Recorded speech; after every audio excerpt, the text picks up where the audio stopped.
সকল বন্ধুদের good morning জানিয়ে আজকে ব্লগটা শুরু করছি। আশা করছি সকলে খুব ভালো আছেন। কয়েকদিন তো আকাশটা মেঘলা মেঘলা যাচ্ছিল, বৃষ্টির ওয়েদার। তা আজকে সকাল থেকে একটু রোদের দেখা দিয়েছে। মানে জামা কাপড় কি বলবো, সেই গুমো গুমো গন্ধ ছাড়ছে, জামা কাপড় ভালো করে শুকাতেই পারছি না। আজকে সব সকালবেলা গিয়ে ছাদে মেলে দিয়ে এসেছি। আর আজকে আমাদের বুবলু সেনার স্কুলের ছুটি আছে। আর এখন বুবলু সেনার যে ছোটো সাইকেলটা বেশ ভালো চালাতে শিখে গেছে দেখুন। এখন পর বুবলু সেনার 3 দিন স্কুলের ছুটি, কালকে ছুটি ছিল। কালকে ওর একটা পরীক্ষা ছিল, ওদের যে ক্লাস টেস্ট হয়েছে। আর আজকে এমনি ওদের স্কুলেতে সপ্তাহে 2 দিন ছুটি থাকে, রবিবার আর বুধবার। আজকে হচ্ছে বুধবার, তো আজকে ছুটি আছে। আর কালকে বৃহস্পতিবার, কালকে একটা ছুটি আছে। আবার শুক্রবার দিন পরীক্ষার জন্য একটা ছুটি আছে, মানে অন্য ক্লাসের পরীক্ষার জন্য। তো দিদি স্কুল চলে গেছে, আমি এখন রেডি হয়ে বেরিয়েছি, যাবো রান্নাবান্না করতে। তার সঙ্গে যে বুবলু সোনাও রেডি হয়ে যাবে বলে। আর আগের দিন আপনাদের বলছিলাম আগের ভিডিওতে যে মানুষের সব দিন সমান যায় না, কোন দিন কেমন যাবে কেউ বলতে পারে না। আর বলবেন না, পরশুদিন সকালবেলা হঠাৎ একটা বিপদ। বর্ণিতার বাবার তো এতটা পরিমাণে মন খারাপ হয়ে গিয়েছিল যে ওর মাথায় আর কাজ করছিল না যে কি করব। তো পরশুদিন আর কালকের দিনটা যেতে তবে মোটামুটি একটুখানি ঠিকঠাক হয়েছে। তো সেই ঘটনাটারও একটু ক্লিপ আমাদের তোলা আছে, হালকা করে একটু ভিডিও করা আছে। মানে যখন ওর মাথাটা ঠিকঠাক হয়েছে তখন একটুখানি ভিডিও করেছে। তো সবটাই আপনাদেরকে বলবো। চলো দেরি হয়ে যাচ্ছে, ওখানে রান্নাবান্নাটাকে করে আসি। বুবলু চলো, হয়ে গেছে সাইকেল চালানো, চলো বেলা হয়ে গেছে, চলো বাবা। হ্যাঁ বাবা, চালাবো গাড়ি? গাড়ি তো চালালে আবার পরে চালাবে, এখন তো আমরা নানা করতে যাব। মামা কাছে যাবে, তুমি তো একা আসছো। মা এখন তো ফোনে। মা আসছে। তুমি যাবে আমার সঙ্গে? হ্যাঁ যাবো তো। তুমি নিয়ে যাবে আমাকে, বলো। তাহলে দুটো বলো। আচ্ছা জুতো পরছি, থাক না থাক। আচ্ছা বাবা পরছি, থাক, তোমাকে হাত ধুতে হবে আবার। বলো। আচ্ছা ঠিক আছে, পরে নিচ্ছি। ওইটা এক ডান পায়েতে। হ্যাঁ হ্যাঁ হুম। চলো চলো চলো চলো চলো। তুমি এখন বুবু, তুমি তো সাইকেল চালাতে ভালোই শিখে গেছো তো এখন। হুম, দাঁড়াও, আমরা যাবো, আমাকে নিয়ে যাবে তো। আমি রাস্তা চিনি না, আমাকে নিয়ে যাবে তো, দাঁড়াও। হুম, আর সঙ্গে খাবো। ভাইয়ের সঙ্গে খেলবে? ভাই এসে গেছে, ভাইয়ের সাথে খেলবে। কিয়ান এলে আর বুবলে যাবে না। আচ্ছা খেলা করো, ঠিক আছে? তোমার যখন মনে হবে তবে যাবে আমার সাথে, ঠিক আছে? কিয়ান খেলা কর তাহলে, দুজন মিলে খেলা করো, ঠিক আছে? রান্নাঘরে এসে রান্না জোগাড়জাত করতে মোটামুটি ঘন্টাখানেক লাগে, তারপরেতে রান্নাটা শুরু করতে পারি। আর দেখুন কয়েকদিন বৃষ্টি হয়ে চারিদিকে শুধু ভিজে, মানে চারিদিকে একটা স্যাঁতস্যাঁতে ভাব, মাটি ভিজে। আর এখানেতে যেহেতু এঁটেল মাটি, সেহেতু কি বলবো, মানে একটু কাদার ভাগটা বেশি। দেখুন চারিদিক কি অবস্থা হয়ে আছে। আবার শীতকাল এলে তবে ঠিকঠাক হবে। আর জলের ঝাপটা দিয়ে দিয়ে আমার এই যে ঘর, মাটির ঘর, সব ধসে ধসে পড়ে যাচ্ছে। এখন ঠিক করাই যাবে না যতক্ষণ না শীতকালটা আসে। দেখুন এদিকে সব কি অবস্থা হয়েছে। এই দেখুন দেয়ালগুলো সব ঝাপটা লেগে লেগে সব কি অবস্থা হয়ে যাচ্ছে। আর এদিকে দেখুন সব মাটি ভেঙে ভেঙে পড়ে যাচ্ছে পোস্তাগুলো থেকে। আর সে কালকে জানেন হঠাৎ করে এই বাঁশটা ভেঙে পড়ে গেল। ভিতরটা পুরো, ওখানেতে লাগানো ছিল ঠেকান দিয়ে, মানে ওখানে একটা খুঁটি ছিল, পুরো ভিতরটা মাটি। এই দেখুন ভিতরটা উই পোকাতে মাটিতে ভরে দিয়েছে, কি অবস্থা। আর একটুখানি হলে বর্ণিতের বাবা ধপাস করে পড়ে যেত। ওই যে দেখছেন আড়ে আড়ে দূরে যে বাঁশটা দেওয়া আছে, ওই রকমই এইখানে একটা দেওয়া ছিল। আর বর্ণিতার বাবা এদিক দিয়ে হাতটা বাড়িয়ে পর্দাটা মানে খুলছিল, দড়িটা, পর্দাটা ফেলবে বলে। তো রান্নাবান্না কমপ্লিট হয়ে গেছে, এবার বাড়ি যাব। আর ব্যাস একটুখানি ওর পায়ের ঠেলটা লেগেছে, দুম করে ভেঙে গেল। মানে ভিতরে যে ওরকম ফোবরা হয়ে গেছে আমরা বুঝতে পারিনি। ওপর থেকে দেখছি ঠিক আছে, মানে সামলে নিয়েছে, নাহলে আর একটু হলে এদিক থেকে দুম করে পড়ে যেত এইদিকে। তো যাই হোক, আপনাদের যেটা বলছিলাম যে হঠাৎ করে কখন কি বিপদ এসে পড়ে, মানে কেউ বলতে পারে না। হঠাৎ করে পরশু দিনেতে, তার আগের দিন রাত্রিবেলা বর্ণিতার বাবা এডিটিংয়ের কাজ টাজ করে যেরকম ল্যাপটপটা ঠিকঠাক করে যেমন রেখে দিয়ে শুয়ে পড়েছে। তারপর দিন সকালবেলা উঠে এবার ওই ল্যাপটপটা চালু করছে যে একটুখানি এডিটিং বাকি আছে, তারপরে রান্নাবান্নার এখানে আসা হবে। তো ল্যাপটপটা চালু করতে গিয়ে দেখছে নাকি যে ল্যাপটপ আর চালু হচ্ছে না, কিছুই বুঝে উঠতে পারছে না। ভাইও চেষ্টা করছে, তোতনও দেখছে, বর্ণিতার বাবাও দেখছে, দুজনে মিলেই দেখছে, কোনোভাবেই ল্যাপটপ আর অন আর হচ্ছে না। যে কী হলো, এই তো কালকে রাত্রিবেলা সব ঠিকঠাক ছিল, আজকে সকালবেলা কি হলো? রাত্রিরে তো আর কিছুই করিনি। যে মেশিনে আমাদের কাজটা হয়, আমাদের এই এডিটিংয়ের কাজটা হয়, একটু ভালো মেশিন, তো এই ধরনের মেশিন এখানে তো কারো কাছে নেই। তো অনেক খোঁজ খবর করে তারপরে তোতনের একটা বন্ধু, সেও এরকম এডিটিংয়ের কাজ করে, তো তার কাছে আছে। তারপরে বললো, তোতন বললো যে এক কাজ করে ওর কাছে যা, ওর কাছে থেকে গিয়ে চার্জিং নিয়ে, মানে চার্জার নিয়ে একটুখানি চার্জ দিয়ে দেখো যদি হয়। তারপর বন্ধুটা বললো হ্যাঁ হ্যাঁ, ওখানে গেছে, গিয়ে বসেই আছে চার্জ দিয়ে, ঘন্টার পর ঘন্টা চার্জও উঠছে না, ল্যাপটপ আর অনও হচ্ছে না। দিয়ে বর্ণিতার বাবা তো মানে বসে বসে সেই বিকেলবেলা বাড়ি এলো, দিয়ে কিছুই হলো না। দিয়ে তারপরে তো আর বলবে না, সন্ধ্যে থেকে সেদিন তো আমাদের আর ভিডিও ছাড়া হলো না। সন্ধ্যে থেকেও পুরো মাথা খারাপ যে কি করি, এখন এত টাকা দাম যে আমরা এক্ষুনি নিতেও পারবো না। ওই মেশিন ছাড়া তো আমাদের কাজ কোনোভাবেই সম্ভব নয়। দিয়ে বর্ণিতার বাবা মানে ওই মেশিনটা যখন আমাদের নেওয়া হয়েছিল তখন আমাদের ইএমআই করে নেওয়া হয়েছিল, প্রায় 2 লাখ টাকা মতো দাম। এই হঠাৎ করে 2 লাখ টাকা কোথায় পাবো, যেরকম একটা আবার মেশিন আমরা কিনে নেব, সেটাও সম্ভব না। দিয়ে বর্ণিতার বাবা তো মানে সারা রাত মানে কি বলবো, সে রাত্রি 10টা পর্যন্ত ও বসে বসে কি মানে কারোর সাথে কোনো কথা বলে না, খাওয়া দাওয়া বন্ধ, বাড়ির কারোর সাথে কোনো কথাও বলছে না। আমি কিছু বলতে গেলে আমাকে বলছে আমাকে এখন কিছু বলো না, দাঁড়াও আমি এখানে দেখি কী করা যায়, কালকের মধ্যে এনিহাও আমাকে কিছু না একটা ব্যবস্থা না করলে আমি কোনো কাজই আর আমাদের হবে না, সব বন্ধ হয়ে যাবে। কিভাবে কি হয়েছে পুরো ঘটনাটা বর্ণিতার বাবা আপনাদের ভালোভাবে বলতে পারবেন, তো ও বলুক, আর আমি ততক্ষণ রান্নাবান্নার জোগাড় করি। আসলে যখনের কথা কৃষ্ণা বলছে যে কারোর সঙ্গে কথা বলিনি বা কিছু বাড়িতে, আসলে ওয়ে আউট খোঁজার চেষ্টা করছিলাম যে কিভাবে কি সলভ করা যায়। ধাক্কাটা তখন লাগে যখন আর কি আমি সার্ভিস সেন্টারে ফোন করি, যে অ্যাপেলের যে সার্ভিস সেন্টার আছে সেখানে যখন ফোন করি 2-3 জায়গায় কলকাতাতে, আমাদের এখানে কাছাকাছি তো নেই, কলকাতাতে আছে, তো কলকাতাতে 2-3 জায়গায় ফোন করে যখন জিজ্ঞাসা করি, যখন আর কি ওই চার্জার দিয়ে হলো না কিছু, তখন বুঝে যায় যে মেশিনেরই কিছু ফল্ট আছে, মেশিনটা অন হচ্ছে না। তো তারপর সার্ভিস সেন্টারে ফোন করতে ওনারা শুনলেন ব্যাপারগুলো, 2-3 জায়গায় একই কথা বললেন যে এটা তো ডেড হয়ে গেছে, মেশিন তো ডেড হয়ে গেছে, তাহলে একে বোর্ড চেঞ্জ করতে হবে। যেটা সমস্যা শুনলেন, বললো হ্যাঁ এরকম সমস্যা তো হয়, আমাদের কাছে আসে, বোর্ড চেঞ্জ করতে হবে। আমি ঠিক আছে তাহলে বোর্ড চেঞ্জ করতে হবে, বোর্ড চেঞ্জ করতে কত টাকা লাগবে? তো বোর্ড চেঞ্জ করতে 1 লাখ টাকা খরচ হবে। তো সেই শুনেই মাথাটা গন্ডগোল হয়ে গেল। আমাদের যে ম্যাকবুকটার ওই বছর 3 বয়স, M3 Pro, তো সেরে নিলে ঠিক হয়ে যাবে সেটাই ভেবেছিলাম প্রথমে, কিন্তু যখন শুনলাম যে এরকম বোর্ড চেঞ্জ করতে হবে তখন তো মানে মাথায় আকাশ ভেঙে পড়লো। বোর্ড চেঞ্জ করা আর তার থেকে নতুন মেশিন নিয়ে নেওয়া প্রায় এক বলা চলে, কারণ বোর্ডটাই তো সব, তারপর যা ডেটা আছে সেগুলো নিয়ে একটা সমস্যা, তো এই সবগুলো ব্যাপার। তো সেখান থেকেই আমি খোঁজাখুঁজি শুরু করি যে কেউ যদি সারতে পারে। এবার চাঁদনি মার্কেটে বিভিন্ন জায়গায় কথা বলে দেখছি না, আমার ঠিক রিলায়েবল লাগছে না যে কিভাবে কি করবেন। আমার এই একটু ডেটা সিকিউরিটির ব্যাপার থাকছে, সেই সবগুলো নিয়ে একজনের সঙ্গে কথা হলো সে সন্ধ্যের দিকে, যে উনি বললেন যে দেখবো চেষ্টা করে, আপনার সামনেই মেশিন খুলবো, আপনার সামনেই সব কিছু হবে। তো উনি শুনে বললেন যে মোটামুটি হয়ে যাওয়ার চান্স আছে। তো একটা আশার আলো একটুখানি দেখতে পেলাম। সন্ধ্যাবেলা কথা হয়েছে, আমি ওনাকে বলছি আমি এখন যাবো, বলছে কোথায় আসবেন, এখন নয়, কালকে সকালে আসুন। তো পরের দিন ওখানে গিয়ে, যেমন কৃষ্ণা বলছিল, পরের দিন সকালবেলা ওখানে গিয়ে ওখানেই বসে থেকে রাত্রির তখন 8:30 বাজে, তখন গিয়ে মেশিনটা আর কি ঠিকঠাক হলো। 6:30টার সময় করে একবার আমাকে লাইট দেখালো যে হ্যাঁ স্ক্রিনের মধ্যে লাইট এসে গেছে।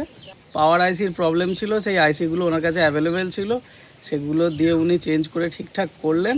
তো সেখানকার মানে যখন আমি ওই লাইটটা দেখতে পেলাম যে হ্যাঁ এলসিডিতে লাইট এসছে, তখন গিয়ে আমার মাথাটা ঠিক হলো। তখন গিয়ে ওনার সঙ্গে কথা বলে আমার মনে হয়েছিল যে দেখি একবার ট্রাই করে, তাছাড়া কোনো উপায় নেই। তারপর এতগুলো টাকা হঠাৎ করে কোথা থেকে কি জোগাড় করব, যদি নতুন নিই বা বোর্ড চেঞ্জ করি যাই করি, অনেক টাকার ব্যাপার। তো সেই সবগুলোর জন্য একটু মাথাটা গন্ডগোল হয়ে গেছিলো। তো যখন লাইটটা দেখতে পেলাম তখন মাথাটা ঠিক হলো, এবং আমি ওনাকে অনেক অ্যাপ্রিসিয়েট করি। তো সেই ক্লিপটা আমি এক্ষুনি দিয়ে দিচ্ছি, আপনারা দেখে নেবেন। মনে হলো যে ওনার ব্যাপারে আপনাদেরকে জানানো দরকার, কারণ এরকম মেশিন অনেকেরই আছে, মেশিনের ওয়ারেন্টি শেষ হয়ে যাওয়ার পর সার্ভিস সেন্টার ছাড়া আমরা কোথাও যাওয়ার মতন পজিশান থাকে না। তো সার্ভিস সেন্টারে যাওয়া মানেই তো তারা এইসব বোর্ড চেঞ্জ করে দাও, পুরো মেশিন ফেলে দাও, কম দামে বিক্রি করে দাও, এই সবগুলো চলে আসে। তো সেখান থেকে যদি সার্ভিস করা যায়, তো আমার সার্ভিস কস্ট লেগেছে ওই 11,000 টাকা মতন উনি নিয়েছেন। আরেকটা কথা, গিয়েছিলাম কোথায় জানেন তো, গিয়েছিলাম আমতলা, সেই অ্যাড্রেসটাও ওই ক্লিপের মধ্যে আছে। হাওড়া থেকে আমি যে গিয়েছিলাম প্রায় আমার 2 ঘন্টার মতো লেগেছিল, ঠাকুরপুকুর, পৈলান এইসবগুলো পার করে আমতলা। লাস্ট ট্রেনে এসে রাত 1:30টার সময় আমি বাড়ি আসি। তো যাই হোক, সেইভাবে কাজটা উদ্ধার হলো। মানে 2টো দিন একদম ঝড় গেল, ঝড় যাকে বলে। বুঝলি না, এলাম করো, 1টা বেজে গেছে, ভিডিওটা ছাড়বো তো। ভিডিও ছেড়ে আমি যখন ফোন করবো তখন বুবলুকে নিয়ে চলে আসবো। ঠিক আছে। এসছিলাম তখন 10টা মতন বাজে, এখন দুপুর 1টা বাজে। রান্নার 50% হয়েছে, এখনও 50% বাকি। মানে আজকে যে রান্নাটা হচ্ছে তার জোগাড় যাতে একটু বেশি সময় লেগেছে, তো অর্ধেকটা রান্না হয়ে গেছে, আর বাকি রান্নাটা হোক, আমি বাড়ি যাই ভিডিও আপলোড করার জন্যে। রান্না বান্না করে ফিরলাম, দিয়েছে খাওয়া দাওয়া হচ্ছে বাড়িতে। মায়ের আর বুবলুর খাওয়া হয়ে গেছে, বর্ণিতা স্কুলে, আর বাবা এখনো দোকান থেকে বাড়ি ফেরেনি। ইধা নেবে দুটো বা আমি তো নাও না নাও, পেট ভরে গেছে। আমি টকের ডাল হয়েছে বলে আরো দুটো ভাত নিয়ে নিন। টকের টকের ডাল ডালটা খেতে ভালো লাগে আমার। টকের ডালটা হলে ভালো লাগে। আমি বাড়ি থেকে বেরিয়েছি সকাল 8টার সময়, তারও একটু আগে। তারপর হরিপাল লোকাল ধরেছি, এসেছি হচ্ছে আমতলা। আমার এখানে পৌঁছাতে সময় লেগেছে তখন বাজে 12:30। তখন থেকে মানে যে আসছি ভিডিও করা বা কিছু, সেগুলো কিন্তু নেই এই ভিডিওর মধ্যে, কারণ মাথা ঠিক ছিল না।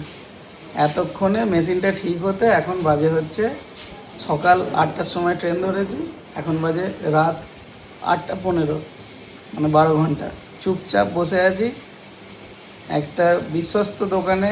মানে হঠাৎ করে খোঁজ টোজ পেয়েই এসছি, তো মেশিনটা আমার ঠিক হয়ে গেছে।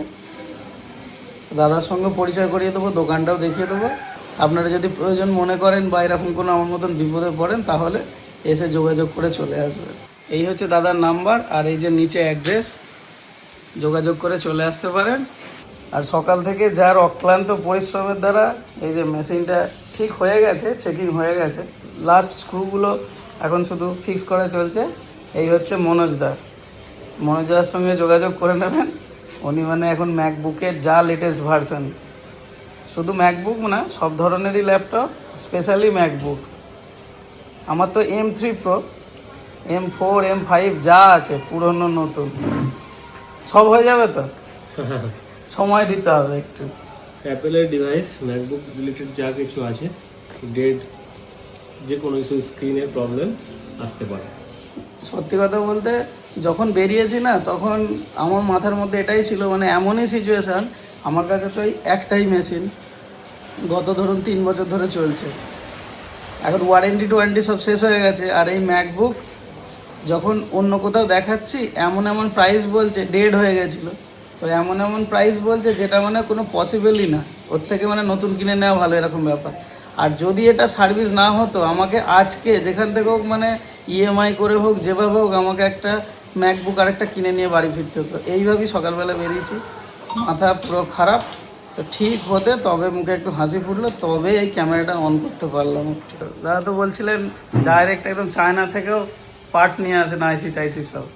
কিছু আইসি তো থাকেই যেটা পাওয়া যায় না, যেমন M4, M5 এর, এটা হচ্ছে M3 বোর্ড আছে, M3 AR এর বোর্ড আছে। আচ্ছা, M3 AR এর board, A3113 model. Actually service সেন্টারের ব্যাপারটা এটা হয় কি, সেটা বোর্ডে আপনার ম্যাকবুক মানে একটা কোনো কিছু ইস্যু হলো মানে, ধরুন ম্যাকবুক ডেড, হ্যাঁ ডেড, যেমন আমারটা ছিল, যেমন কোনো পাওয়ার সিকোয়েন্স ফেলিওর হয়েছে, তো তার জন্য ম্যাকবুক ফুল ডেড।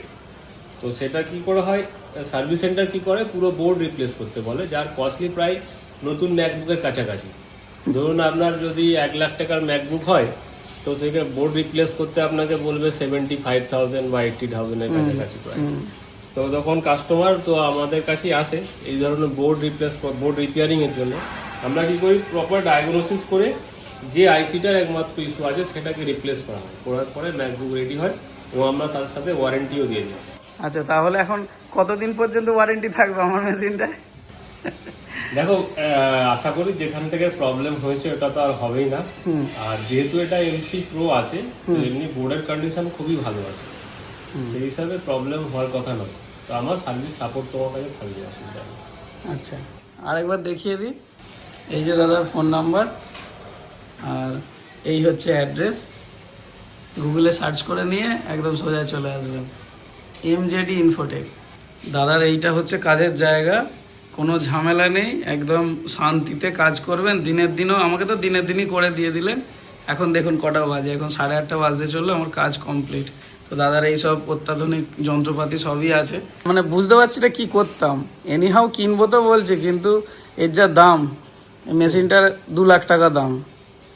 EMI দিয়ে কিনে তাকে মনে হয় 2 বছর ধরে শোধ করলাম। এবার সেইটাই আর কি, পসিবলও তো নয়। এখন সন্ধ্যাবেলার আইটেম হচ্ছে গরম গরম পপকর্ন ভাজা আর সাথে লিকার চা। তোমার আবার কি খবর? হ্যাঁ, ঘড়ির বন্ধ হয়ে গেছে, মানে ব্যাটারি শেষ হয়ে গেছে। হুম, আর এটাকে ব্যাটারি আরে এইটা ভাই দেখ, তুমিও কি করবে? এটা বড় বড় ওই ওইটার উপরে উঠতে হবে, দেখ তো হাত বাড়িয়ে পাচ্ছিস নাকি দেখ। ওকে দে নিবি। ধরবে ভালো করে, ধুলো আছে, উফ ধুলো আছে বাবু, ঝাড়তে হবে, পরিষ্কার করতে হবে তো। কয় ব্যাট? বাইরে নিয়ে চলো, বাইরে নিয়ে চলো, পরিষ্কার করতে হবে, কাপড় ছেড়ে দিয়ে। বুবু নেমে এসো আস্তে করে তুমি। আচ্ছা আস্তে করে নেমে এসো, ধরো। হ্যাঁ, আমি নিজে না। নিজেই নিজেই নামছো তো।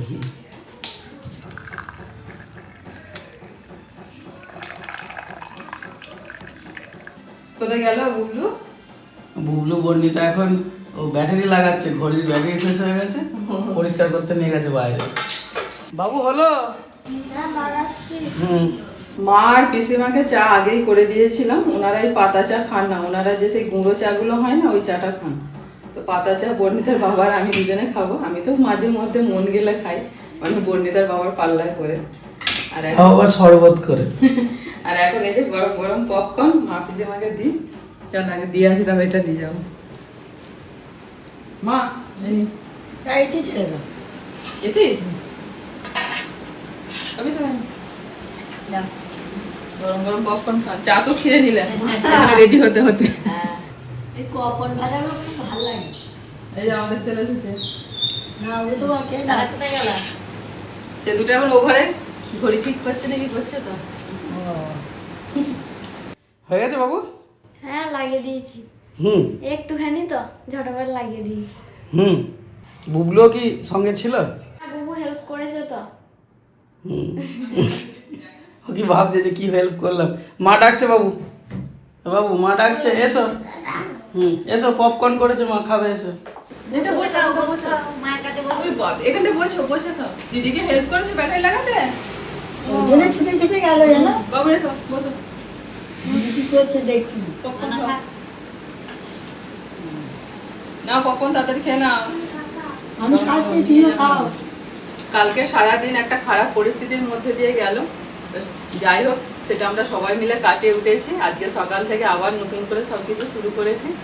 তো এইভাবেই সব কেটে যেতে পারলেই সারাটা জীবন, এতেই খুশি।